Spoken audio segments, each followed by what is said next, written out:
بسم اللہ الرحمن الرحیم۔ گمنام ہیرو کے معزز ناظرین السلام علیکم۔ دوستو لائک ضرور کر دیا کریں، شکریہ۔ آئیے چلتے ہیں کہانی کی طرف۔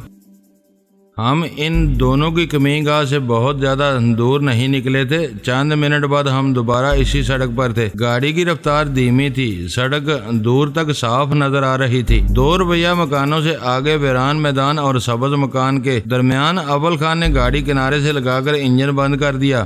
بونٹ لیور کے کھٹکے کی آواز کے ساتھ ہم دونوں نیچے اتر آئے۔ وہاں دور تک کوئی ہمیں نہیں دیکھ رہا تھا، پھر بھی ہم بونٹ اٹھا کر خاموشی سے اندر جھانکتے رہے۔ اندھیرے میں ہماری آنکھیں چار ہوئیں۔ اول خان کے ہونٹوں سے سرسراتی ہوئی آواز نکلی، فی امان اللہ۔ میں نپے تلے قدموں سے سبز مکان کی طرف ہو لیا۔ ڈور بیل بجاتے ہوئے میرا دل بہت تیزی سے دھڑک رہا تھا۔ اندر گھنٹی بجنے کی آواز کے بعد سناٹا چھا گیا۔ ایک طویل انتظار کے بعد پختہ فرش پر قدموں کی چاپ کے ساتھ کسی کی آواز گونجی، کون ہے؟ بولنے والا اجاٹ اور تند خو محسوس ہوا تھا۔ میں نے جواب دیا، بھائی پانی کی ضرورت ہے۔ آہٹیں قریب آ گئی اور فاٹک کی آہنی کھڑکی کھول دی گئی۔ خطرناک چہرے اور بڑی بڑی مونچھوں والا ایک جسیم شخص میرے سامنے آ گیا۔ اس کے داہنے ہاتھ میں کلاشنکوف لٹکی ہوئی تھی، جس سے جڑا ہوا میگزین نمایاں نظر آ رہا تھا۔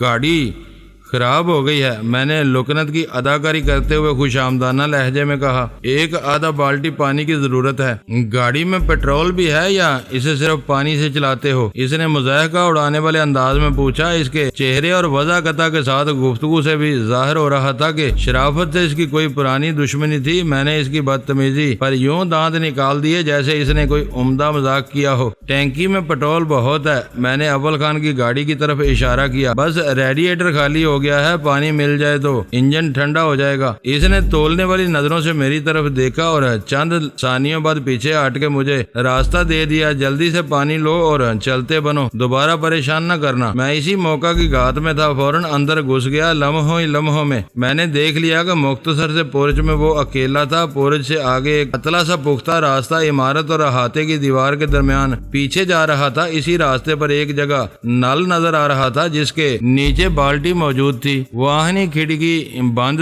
کر رہا تھا کہ میں نے بیم گن نکال کر اس کی کھوپڑی کے عقبی حصے پر بہت قریب سے فائر کر دیا۔ نیلگوں شعاؤں کی پتلی سی دھار اس کی کھوپڑی میں اتری اور وہ کوئی آواز پیدا کیے بغیر وہیں ڈھیر ہو گیا۔ میرے پاس بالکل وقت نہیں تھا۔ میں نے اس کو قمیض کے کالر سے فرش پر گھسیٹتے ہوئے گملوں کی اونچی سی دیوار کے پیچھے ڈال دیا۔ مکان کے سامنے والے حصے کے بند دروازوں کو دیکھ کر میں یہ اندازہ لگا چکا تھا کہ وہ عمارت کے بجائے پچھلی بغلی راہداری سے گزر کر فاٹک تک آیا تھا۔ اس کی واپسی میں تاخیر ہونے کی صورت اس کے کسی ساتھی کو اس طرف سے نمودار ہونا چاہیے تھا۔ میں نے چکنے انداز میں دائیں بائیں کا جائزہ لینے کے بعد پنجوں کے بل نل کی طرف دوڑ لگا دی۔ میرا ارادہ تھا کہ چند لمحوں کے لیے وہاں رک کر عمارت کے عقبی کونے تک پہنچ جاؤں گا تاکہ ادھر سے آنے والے کسی بھی حریف کو آمنا سامنا ہوتے ہی بیم گن کا نشانہ بنا سکوں۔ مکان کی کھڑکیوں سے آنے والی روشنی سے بچنے کے لیے میں تقریباً دوہرا ہو کر نل کی طرف جا ہی رہا تھا کہ روشن کھڑکیوں کے درمیان اچانک کسی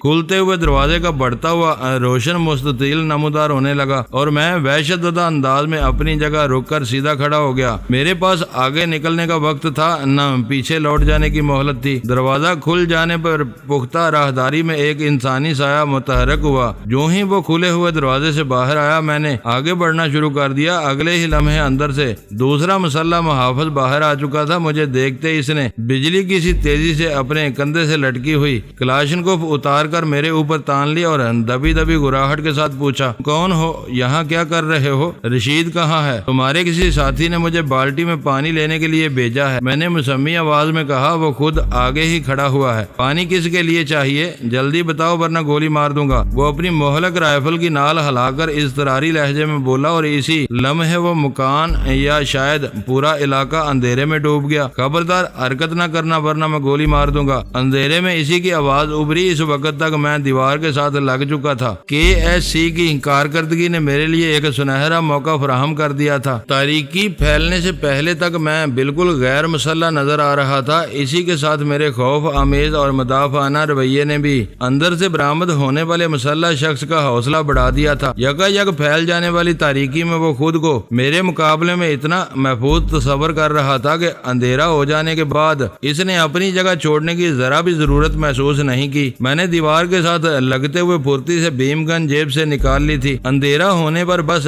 چند لمحوں کے لیے میری بصارت مفلوج ہوئی، پھر مجھے تاریکی میں اپنے حریف کا تاریک تر ہیولہ نظر آنے لگا۔ اس ہیولے کی آنکھوں کے چمکتے ہوئے دائروں کا فاصلہ مجھ سے بہت زیادہ نہیں تھا۔ وہ سب تیز ترین مشاہدے کی باتیں تھیں، ورنہ ان میں وقت صرف نہیں ہوا تھا۔ جواب دو قدرے توقف کے بعد اندھیرے میں وہی گراہٹ ابھری۔ میں نے دیوار کے ساتھ نیچے بیٹھتے ہوئے بھیم گن کی نال سیدھی کی اور ٹریگر دبا دیا۔ کسی جھٹکے یا کھٹکے کے بغیر اندھیرے میں نیلگوں شعاؤں کی پتلی سی دھار بھیم گن کے نوزل سے نکل کر اس کے چہرے پر پڑی۔ لمحہ بھر کے لیے اس کا ڈرونا چہرہ ان نیلی شعاؤں کی روشنی میں نہا گیا۔ اس وقت اس کی آنکھوں میں خوف سے زیادہ حیرت کا عنصر نمایاں تھا۔ پھر وہ مہلک شعائیں اس کے چہرے میں سے گزرتی چلی گئیں۔ وہ بے جان ہو کر ایک دھماکے کے ساتھ پختہ فرش پر ڈھیر ہو گیا۔ اس کی کلاشنکوف اس کے ہاتھ سے چھوٹ کر پرشور آواز کے ساتھ کہیں قریب ہی جا گری تھی۔ ان دو پرشور مگر محدود آوازوں کے بعد وہاں پھر موت کا بھیانک سناٹا چھا گیا۔ یوں محسوس ہو رہا تھا جیسے وہاں ابتدا سے ہی میرے سوا کوئی اور موجود نہ رہا ہو۔ میں اندھیرے میں دیوار کے ساتھ اسی طرح چپکا بیٹھا رہا۔ اول خان کے ذریعے ملنے والی اطلاعات سے ظاہر ہو رہا تھا کہ ان دونوں کے مارے جانے کے بعد تیسرا مسلح محافظ اندر ہی کہیں موجود تھا اور وہ کسی بھی لمحے کہیں سے نمودار ہو سکتا تھا۔ اسے مار گرانے کے بعد میرے لیے دونوں معذور دشمنوں تک پہنچنا زیادہ مشکل نہ رہتا۔ اگر ان کی عورتیں بھی اندر موجود ہوتی تو میں آسانی سے انہیں ڈرا دھمکا کر خاموش کر سکتا تھا۔ مکان کی بغلی دیوار والا دروازہ پوری طرح کھلا ہوا تھا اور میری تمام تر توجہ اسی پر مرکوز تھی۔ میرا قیاس تھا کہ مرنے والوں کا تیسرا ساتھی اسی دروازے سے باہر نکلے گا، مگر فضا میں آہنی کھٹکوں کی آواز نے مجھے چوکنا کر دیا۔ وہ آوازیں قریب کی تھیں، یقینی طور پر کوئی اسی مکان کا پھاٹک کھول کر اندر آ رہا تھا۔ آہنی پھاٹک بند کیے جانے کی تیز آوازوں کے بعد قدموں کی چاپ سنائی دی اور پھر میری کمین گاہ کے سرے پر روشنی کا ایک تیز اور بے چین دائرہ ناچنے لگا۔ وہ جو کوئی بھی تھا اپنی ٹارچ چمکاتا ہوا اسی راستے پر آ رہا تھا جس سے گزر کر میں وہاں تک آیا تھا۔ میرے وجود میں یک لخت سنسنی کی لہریں سرایت کر گئیں اور اعصاب کشیدہ ہونے لگے۔ بظاہر امکان یہی تھا کہ نوبارد مرنے والوں کا تیسرا ساتھی رہا ہو جو کسی ضرورت کے تحت گھر سے باہر گیا ہوا ہو اور اس وقت واپس آ رہا ہو۔ میرے پاس صرف اتنی مہلت تھی کہ میں اس کے کونے تک پہنچنے سے پہلے اس طویل گلیارے میں خود کو کہیں پوشیدہ کر لیتا۔ کونے پر پہنچ کر وہ جو ہی اس طرف مڑتا، اسے اپنی طاقتور ٹارچ کی روشنی میں نہ صرف اپنے ساتھی کی لاش نظر آ جاتی بلکہ وہ مجھے بھی دیکھ لیتا۔ فاصلہ زیادہ ہونے کی وجہ سے میں اسے بھیم گن کا نشانہ نہیں بنا سکتا تھا، جبکہ وہ اپنے کسی بھی آتشی ہتھیار کی مدد سے میرا قصہ تمام کر سکتا تھا۔ احاطے کے پختہ فرش پر اس کے قدموں کی دمک تیزی سے قریب آتی جا رہی تھی۔ میرے پاس اتنا وقت نہیں تھا کہ میں دوڑ کر مکان کی عقبی سرے تک پہنچ پاتا۔ میں نے آؤ دیکھا نہ تاؤ اپنی جگہ چھوڑ کر تیزی سے اس دروازے میں گھس گیا جس میں سے رشید کی خبر گیری کرنے والا دوسرا محافظ برآمد ہوا تھا۔ واقعات تیزی کے ساتھ پے در پہ رونما ہوتے جا رہے تھے۔ بنگلے کے اصل مکینوں کو اس وقت تک باہر کی خطرناک صورتحال کا ادراک نہیں ہو سکا تھا۔ میں اس راہداری میں گھستے ہی دیواروں سے لگ کر کھڑا ہو گیا تھا تاکہ تیسرے شکار کے نمودار ہوتے ہی اس کی گردن ناپ سکوں۔ میری نظریں باہر پھیلے ہوئے اندھیرے میں جمی ہوئی تھی۔ مجھے انتظار تھا کہ کونے سے اس طرف گھومے تو مجھے اس کی ٹارچ کی روشنی نظر آ سکے۔ مجھے یقین تھا کہ سکون اور خاموشی سے نمٹتا ہوا وہ خونی کھیل غیر متوقع طور پر شور شرابے تبدیل ہونے والا تھا۔ میں نے وہ منصوبہ بناتے ہوئے اس امکان کو یکسر نظر انداز کر دیا تھا کہ میری کارروائی کے دوران میں گھر کا کوئی فرد باہر سے لوٹ آیا تو گڑبڑ ہو سکتی ہے۔ وہ جو ہی ٹارچ کی روشنی میں اپنے ساتھی کی لاش دیکھتا فوراً پیش قدمی ترک کر کے پوزیشن لے لیتا۔ اپنی آمد کے باشگاف اعلان کے لیے وہ بدحواسی کے عالم میں اندھا دھند فائرنگ بھی کر سکتا تھا۔ میری نگاہیں اندھیرے میں اور کان آہٹوں پر مرکوز تھے۔ اچانک مجھے یوں محسوس ہوا جیسے کسی نے زور سے ہچکی لی ہو، پھر دھاپ کی آواز کے ساتھ کوئی گرا۔ آنے والے کے قدموں کی چاپ معدوم ہو گئی۔ میرے دل میں شدت سے یہ خواہش پیدا ہوئی کہ میں باہر نکل کر صورتحال کا جائزہ لوں، لیکن میں اپنی جگہ جمع رہا۔ گرنے والا کوئی بھی ہو سکتا تھا، ہچکی کی آواز میرا واہمہ بھی ہو سکتی تھی۔ آنے والا محتاط انداز میں پنجوں کے بل چلنا شروع کر دیتا تو کوئی آہٹ پیدا ہونے کا سوال ہی پیدا نہیں ہوتا۔ میں اسی طرح دم سادے آنے والے کی ٹارچ کی روشنی کا انتظار کرتا رہا۔ وہ میرے لیے قیامت کے لمحات تھے۔ وقت گویا ایک جگہ تھم کر رہ گیا تھا۔ اعصاب شکن انتظار کے بعد بھی باہر روشنی کی کوئی جھلک نظر نہیں آئی تو اچانک مجھے خیال آیا کہ میں باہر سے وقفے سے ابھرنے والی مینڈک کی آواز کو مسلسل فراموش کر رہا تھا۔ میری ساری توجہ ایک سمت میں مرکوز ہو کر رہ گئی تھی، اس لیے وہ آواز مجھے اپنی طرف توجہ کرنے میں کامیاب نہیں ہو سکی تھی۔ مختلف مہمات پر اول خان کے ساتھ رہ کر میں نے انسانوں کے حلق سے برآمد ہونے والی متعدد حیوانی آوازوں کے ذریعے خفیہ پیغام رسانی کے بارے میں خاصا کچھ سیکھا ہوا تھا۔ مینڈک کی وہ آواز اندھیرے میں اچانک ہی شروع ہوئی تھی۔ اگر وہ مینڈک کی آواز نہیں تھی تو اول خان مجھ سے میری خیریت دریافت کر رہا تھا۔ میں نے بہت احتیاط کے ساتھ دروازے سے اپنا سر باہر نکالا اور اسی طرح کی ایک آواز میں جواب دے کر پھرتی سے اپنا سر دوبارہ اندر کر لیا۔ اس مرتبہ کسی توقف کے بغیر وہی آواز دوبارہ سنائی دی اور مجھے یوں محسوس ہوا جیسے میرے سر سے کوئی بڑا بوجھ اتر گیا ہو۔ وہ پیغام اول خان کی طرف سے تھا۔ اس صوتی اشارے کا مطلب تھا کہ باہر کے حالات اس کے قابو میں تھے، میں بے فکر ہو کر اپنی کارروائی آگے بڑھا سکتا تھا۔ وہ سگنل ملنے کے بعد مجھے اندر کی راہ اختیار کرنی تھی، مگر اس اقدام سے پہلے میں دوبارہ بغلی راستے میں اتر گیا۔ اتنی دیر تک گھور اندھیرے میں رہنے کے بعد میری نظریں تاریکی میں بھی بہت کچھ دیکھنے کی عادی ہو چکی تھی۔ میں نے قریب ہی پڑی ہوئی لاش کا سرسری جائزہ لینے کے بعد اپنے مقتول دشمن کی کلاشنکوف اپنی تحویل میں لے لی۔ اول خان کے صوتی اشارے میں پنہاں پیغام یہی ہو سکتا تھا کہ اس نے باہر سے لوٹنے والے تیسرے محافظ کو بے خبری میں جہنم واصل کر دیا تھا۔ فضا میں ابھرنے والی تیز ہچکی میرے وہم کی پیداوار نہیں تھی۔ اول خان نے پیچھے سے اپنے شکار کی گردن پر کراٹے کا ایسا بھرپور ہاتھ رسید کیا ہوگا کہ گردن کا منکا ٹوٹنے کی وجہ سے اس کی دلدوز چیخ محض ایک بلند آہنگ ہچکی میں سمٹ کر رہ گئی ہوگی۔ میں نے باہر کی کھلی فضا میں چند گہرے سانس لے کر واقعات کو اپنے ذہن میں یکجا کیا۔ تینوں مسلح محافظوں کی موت کے بعد ہمارے دونوں معذور شکار بے یارو مددگار رہ گئے تھے۔ اگر وہاں عورتیں بھی موجود تھیں تو وہ میری تیاریوں کے سامنے زیادہ دیر تک نہیں ٹھہر سکتی تھی۔ میں سر جھٹک کر کھلے ہوئے دروازے سے تاریک راہداری میں داخل ہو گیا۔ کھلے ہوئے آسمان کے نیچے تاروں کی چھاؤں میں ماحول اتنا گمبھیر نہیں تھا، لیکن میرے آگے محیب تاریکی کا راج تھا۔ مجھے حیرت تھی کہ اگر مکان میں کوئی بھی صحت مند عورت موجود تھی تو اس نے روشنی کا متبادل انتظام کیوں نہیں کیا تھا۔ میں چکنے انداز میں پنجوں کے بل دھیرے آگے بڑھتا رہا۔ پھر مکان کے کسی حصے سے ایک غسیلی مردانہ آواز سنائی دی۔ پتہ نہیں یہ تینوں کہاں مر گئے۔ ساجد سے اتنا بھی نہیں ہوا کہ دفان ہونے سے پہلے یہاں ایک موم بتی ہی جلا دیتا۔ میرے قدم اپنی جگہ پر جم کر رہ گئے۔ وہ آواز راہداری کی داہنی سمت میں کہیں قریب سے ہی آئی تھی۔ اس کے جواب میں ایک ہلکی سی تلخ ہنسی سنائی دی۔ پھر کوئی اور بولا، پیارے ولی جان، بلا وجہ اپنا خون مت جلاؤ۔ کسی وقت یہ تینوں مجھے محافظ کے بجائے نگران نظر آنے لگتے ہیں۔ ان کا رویہ ایسا ہو جاتا ہے جیسے ہم ان کے قیدی ہوں۔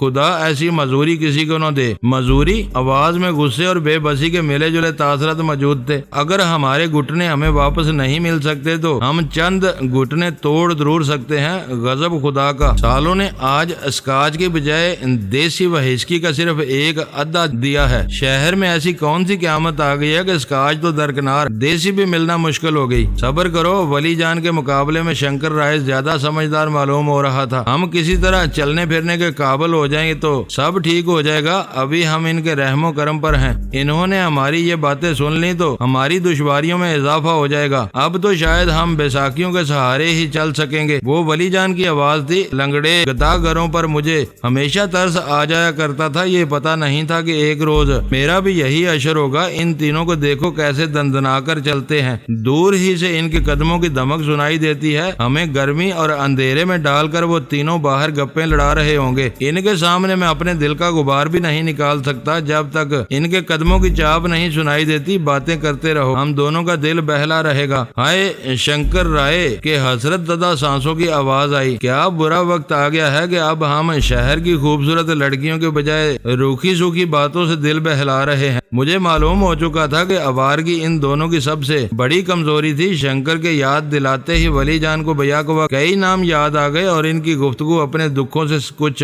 میں جبینوں کی رنگین مزاجیوں کی طرف چل پڑی۔ ان کی آوازیں میری رہنمائی کر رہی تھی۔ میں نے اپنی جگہ چھوڑ دی۔ اس راہداری سے داہنی طرف قدرے کشادہ لابی تھی، جس میں کئی دروازے موجود تھے اور سب ہی کھلے ہوئے تھے۔ ان میں سے ایک دروازے سے ان دونوں کی باتوں کی آواز آ رہی تھی۔ وہ معذوری کی حد تک زخمی ہونے کے باوجود جس ڈٹائی اور بے حیائی سے باتیں کر رہے تھے، اس سے صاف ظاہر ہو رہا تھا کہ ان دونوں میں سے کسی کے اہل خانہ اس چھت کے نیچے موجود نہیں تھے۔ ان کی بیویوں کے بارے میں اول خان کا قائم کیا ہوا مفروضہ بالکل غلط تھا۔ پہلے میں نے دیوار کی اوٹ میں رہتے ہوئے ان کی آوازوں سے اندازہ لگایا اور پھر دیکھ بھی لیا کہ وہ دونوں اس کمرے میں الگ الگ مشاہریوں پر دراز تھے۔ دروازوں کی تعداد سے ظاہر تھا کہ زخمی ہونے سے پہلے وہ دونوں الگ الگ کمروں میں اپنی خلوتیں سجاتے ہوں گے۔ زخمی ہونے کے بعد انہیں نظریہ ضرورت کے تحت ایک ہی کمرے میں یکجا کر دیا گیا تھا۔ وہ دونوں آنے والے خطرے سے بالکل بے خبر اپنی باتوں میں مصروف تھے کہ میں کلاشنکوف تان کر ان کے کمرے میں داخل ہو گیا۔ اس بار بھی میں نے کوئی آہٹ پیدا نہیں ہونے دی تھی، مگر ان کی چھٹی اس نے انہیں دروازے پر کسی کی موجودگی کا احساس دلایا۔ کون ہے؟ دونوں کے دانوں سے بیک وقت اضطراری آوازیں برآمد ہوئیں۔ زبانیں بند رکھو ورنہ بھون ڈالوں گا، میں نے اندھیرے میں میگزین نکال کر دوبارہ لوڈ کرتے ہوئے سرد لہجے میں کہا۔ میگزین لوڈ ہونے کی خوفناک آواز نے انہیں دہشت زدہ کر دیا۔ تم کون ہو؟ اس بار صرف شنکر رائے سوال کرنے کی ہمت کر سکا۔ اس دوران میں کلاشنکوف اپنے کندھے پر لٹکا چکا تھا اور گیس سپرے میری جیب سے نکل کر میرے داہنے ہاتھ میں منتقل ہو چکا تھا۔ میں نے آواز سے اندازہ کرتے ہوئے تیزی سے شنکر رائے کی طرف پیش قدمی کی اور اس کے چہرے پر گیس سپرے کر دی۔ شنکر نے کوئی سوال کرنے کی کوشش کی اور یوں گیس کی زیادہ مقدار اپنے پھیپھڑوں میں کھینچ کر فوراً ہی بے حس و حرکت ہو گیا۔ سپرے کی آواز اور شنکر کی غیر فطری خاموشی نے ولی جان کو مضطرب کر دیا۔ اس کے حلق سے پھنسی پھنسی استفہامیہ آواز برآمد ہوئی۔ تم کیا کر رہے ہو؟ کون ہو؟ اس کے سوال کا عملی جواب دینے کے لیے میں فوراً ہی اس کے سر پر پہنچ گیا۔ میرے انگوٹھے کے ذرا سے دباؤ پر کین سے سرد گیس کی پھوار ولی جان کے چہرے پر پڑی اور وہ کچھ سوچنے یا سمجھنے سے پہلے ہی بے ہوشی کی اتھاہ دلدل میں دھنستا چلا گیا۔ 3 محافظوں کے ڈھیر ہونے کے بعد میں نے بہت آسانی کے ساتھ اپنے دونوں دشمنوں کو زیر کر لیا تھا۔ ستارے بدستور میرا ساتھ دے رہے تھے، ہر طرف اندھیرے کی حکمرانی تھی۔ میں نے چند ثانیوں کے لیے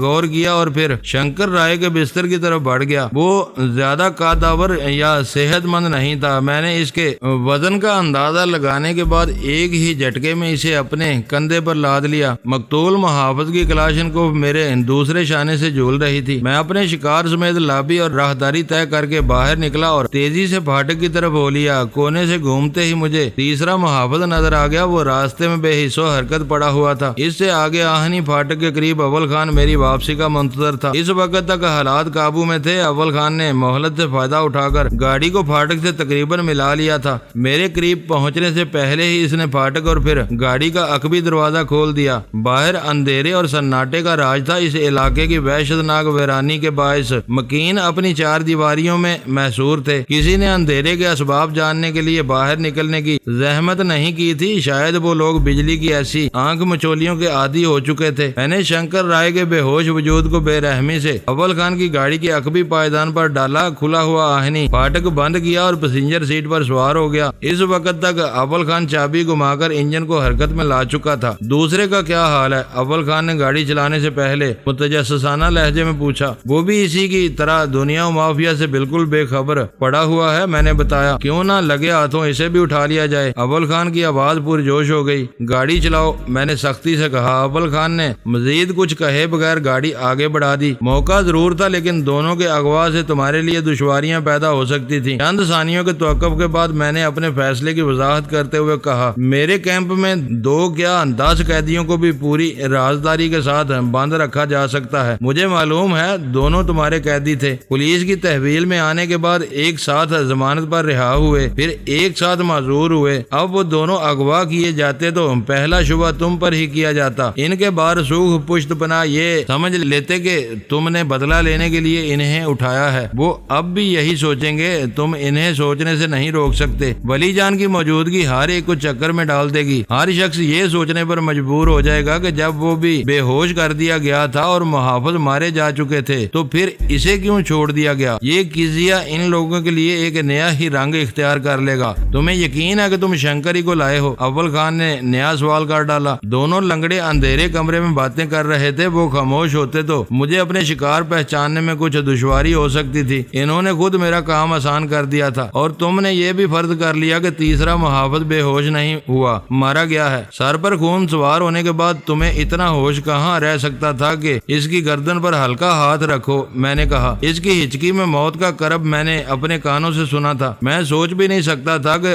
ہم اس علاقے کی کوچہ نوردی کرتے ہوئے اتنی آسانی سے اپنے 3 حریفوں کو مار ڈالیں گے۔ یہ ہونا ہی تھا, تم ان پر ذرا بھی ترس کھاتے تو وہ تم کو گولیوں سے بھون ڈالتے. جب تک تم اندر نہیں گھسے تھے میرا خون بالکل ٹھنڈا تھا. علاقے کی بجلی اڑنے کے بعد میں پریشان ہو گیا تھا. مجھے ڈر تھا کہ بعد میں آنے والا بے خبری میں تمہارے سر پر پہنچ جائے گا. مجھے بھی یہی خوف تھا. تیسرے کا صفایا کیے بغیر میں اندر قدم بھی نہیں رکھ سکتا تھا. ان کی بیویوں کا کیا بنا؟ اول خان کو اچانک ہی مفروضہ بیویاں یاد آ گئیں. میں بے اختیار ہنس پڑا. اچھا ہی ہوا کہ اندر کوئی عورت نہیں تھی اور میں کسی عورت کے ساتھ سختی برتنے کی کوفت سہنے سے بچ گیا. عورتوں کا رونا پیٹنا دشمن کی گولہ باری سے زیادہ خوفناک ہوتا ہے. یہ نہ بھولو کہ تم ویرا سے مدتوں لڑتے رہے ہو. اس نے مجھے یاد دلایا. اس کا شمار رلانے والیوں میں ہوا کرتا تھا. وہ اب بھی مردوں سے زیادہ مردانگی کا مظاہرہ کرتی ہے. ویرا کے نام میں کچھ ایسا سحر تھا کہ پھر اول خان دیر تک اسی کے بارے میں باتیں کرتا رہا. وہ خاص طور پر امریکہ میں اس کی کارکردگی کے بارے میں بہت کچھ جاننا چاہ رہا تھا. باتیں ہوتی رہیں اور گاڑی تیز رفتاری کے ساتھ سڑکوں پر دوڑتی رہی. اول خان نے اپنے کیمپ آفس تک پہنچنے کے لیے بہت مختصر راستہ اختیار کیا تھا. اپنے شکار گاہ سے وہ سیدھا یونیورسٹی روڈ پر آیا تھا جو شہر کی ایک قدیم بستی سے گزر کر چھاونی کے علاقے میں پہنچا دیتی ہے. اسپیشل ٹاسک فورس کے افسروں اور کارندوں کے لیے اوقات کار کا کبھی بھی کوئی تعین دیکھنے میں نہیں آیا تھا. کام سامنے آ جانے پر ہر شخص ہر وقت مستعد کھڑا نظر آتا تھا. عارضی رکاوٹ عبور کرتے ہی ہمیں ہر طرف ہلچل سی نظر آنے لگی. اول خان کی گاڑی پہچان کر اس کے آدمیوں نے اندازہ لگا لیا تھا کہ اسٹیشن 4 کے اس کیمپ آفس میں کوئی سرگرمی شروع ہونے والی تھی. اول خان نے اپنی بیرک کے سامنے گاڑی روکی تو اس کے بلائے بغیر متعدد افراد وہاں آ موجود ہوئے. اول خان نے سرسری انداز میں انہیں بے ہوش قیدی کو جلد از جلد ہوش میں لانے کی ہدایت کی اور میرے ساتھ اپنے دفتر کی طرف بڑھ گیا. اول خان کے دفتر کا تالا کھلنے میں بس چند منٹ صرف ہوئے. میں نے اندر پہنچتے ہی فون سنبھال لیا تاکہ غزالہ کو اپنی اس رات کی مصروفیات سے آگاہ کر سکوں. سلسلہ ملنے پر دوسری طرف سے ویرا کی آواز سنائی دی تو میں بے اختیار ایک گہرا سانس لے کر رہ گیا. وہ ہر وقت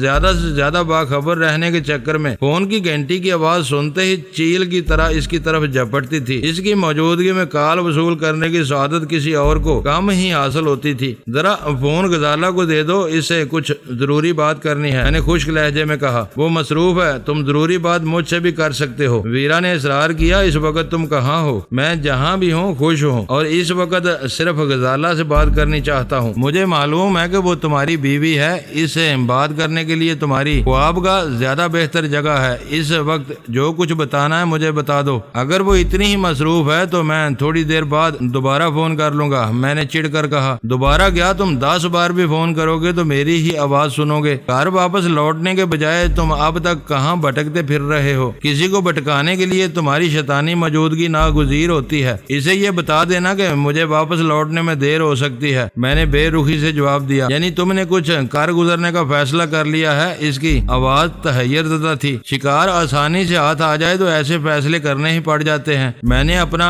خون سلگانے کی بجائے اسے چڑھانے کے لیے گول مول الفاظ میں اشارہ دیا. اگر تم نے شنکر رائے پر ہاتھ ڈال دیا ہے تو کھل کر بتاؤ. شاید تمہیں یاد نہیں رہا کہ ہمارے فون پر CSD موجود ہے. تم بے خوف ہو کر بات کر سکتے ہو. اب تم اندازے لگاتی رہو, واپسی پر بات ہوگی. یہ کہہ کر میں نے فون بند کر دیا. اول خان کے ہونٹوں پر مسکراہٹ عود کر آئی. فون بند ہونے پر وہ نرمی سے بولا, یہ ایسی بات تو نہیں تھی کہ تم غزالہ سے بات کرنے پر اصرار کرتے. ویرا ہر بات دوسروں کو بتا دیتی ہے. کبھی کبھی وہ اس طرح خدائی فوجدار بننے لگتی ہے کہ اس کی آواز تک بری لگنے لگتی ہے. میں نے منہ بنا کر کہا, اسے ہر وقت آسانی سے برداشت نہیں کیا جا سکتا. یہی شکایت سلطان شاہ کرتا ہے تو تم اسے نصیحتیں کرنے بیٹھ جاتے ہو. اس پر لعنت بھیجو اور عمدہ چائے کا بندوبست کرو. شنکر کو ہوش میں آنے میں دیر بھی لگ سکتی ہے. مجھے حیرت ہے کہ امریکہ جیسے ملک میں ایسے دوہرے معیار رائج ہیں. اپنے آدمی کو چائے لانے کی ہدایت کر کے اول خان نے کہا, ایک طرف ڈاکٹری نسخے کے بغیر کوئی دوا خریدنی ممکن نہیں ہے اور دوسری طرف عام سہولتوں کے نام پر ایسی خطرناک گیس کے ڈبے کھلے بندوں بیچے جاتے ہیں. یہ گیس کھلاڑیوں کو کھیل کے دوران میں آنے والی